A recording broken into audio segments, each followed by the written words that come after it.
नमस्कार दोस्तों, यह डिक्टेशन 80 शब्द प्रति मिनट की गति से रिकॉर्ड की गई है। डिक्टेशन शुरू होने में शेष हैं 5 सेकंड। स्टार्ट। सभापति जी, मैं बजट की मांगों का समर्थन करने के लिए खड़ा हुआ हूँ।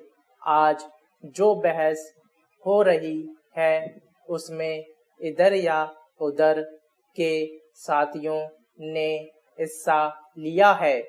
सबने एक स्वर से रेलवे मंत्रालय के इस बजट का समर्थन किया है और रेलवे मंत्री और उनके साथियों को धन्यवाद दिया है। यही इस बात का प्रमाण है कि हमारा रेलवे बजट ऐसा बजट है जिससे हमारे देश के विकास कार्यों में काफ़ी मदद मिलेगी और इसका काफ़ी प्रसार होगा। पैरा। रेलवे बोर्ड के बारे में मांगों की जो सबसे पहली मद रखी गई है उसके बारे में कुछ कहना चाहता हूँ। भारतीय रेलवे अधिनियम में बहुत बार संशोधन किया गया है। अगर सही तरीके से देखा जाए तो यह बात साफ नहीं हो पाती कि इसमें रेल मंत्री, रेल मंत्रालय और रेलवे बोर्ड के अध्यक्ष की क्या-क्या शक्तियां हैं।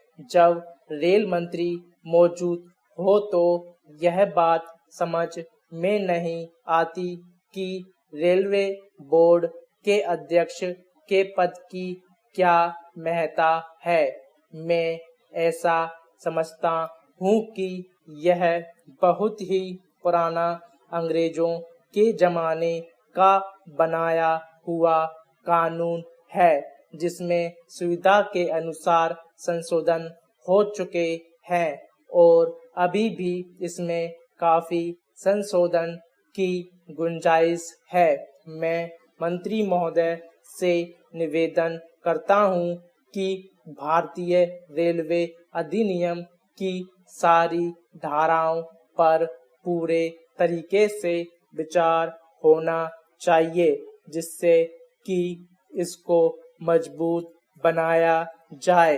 प्रशासन और वित्तीय दृष्टि से इसको मजबूत बनाएं। इसमें ऐसा परिवर्तन किया जाए जिससे रेलवे का काम सुचारू रूप से चल सके और सहयोग की भावना से सारे विभाग में काम हो सके। कानून की दृष्टि से भी इस रेलवे अधिनियम में संशोधन की जरूरत है और मुझे आशा है कि माननीय मंत्री जी इस पर जरूर ध्यान देंगे और इस पर चंद शब्द कहेंगे जिससे देश को मालूम हो सके कि भारतीय रेलवे अधिनियम के बारे में क्या नीति अपनाई जा रही है।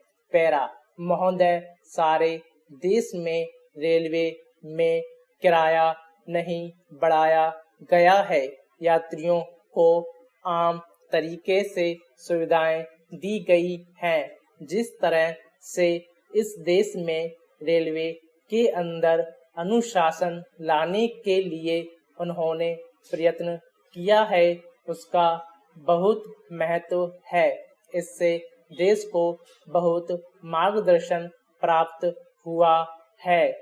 हमें आशा और विश्वास है कि मंत्री महोदय के नेतृत्व में रेलवे का काम और अधिक कुशलता और तेज गति से आगे बढ़ेगा। स्टॉप।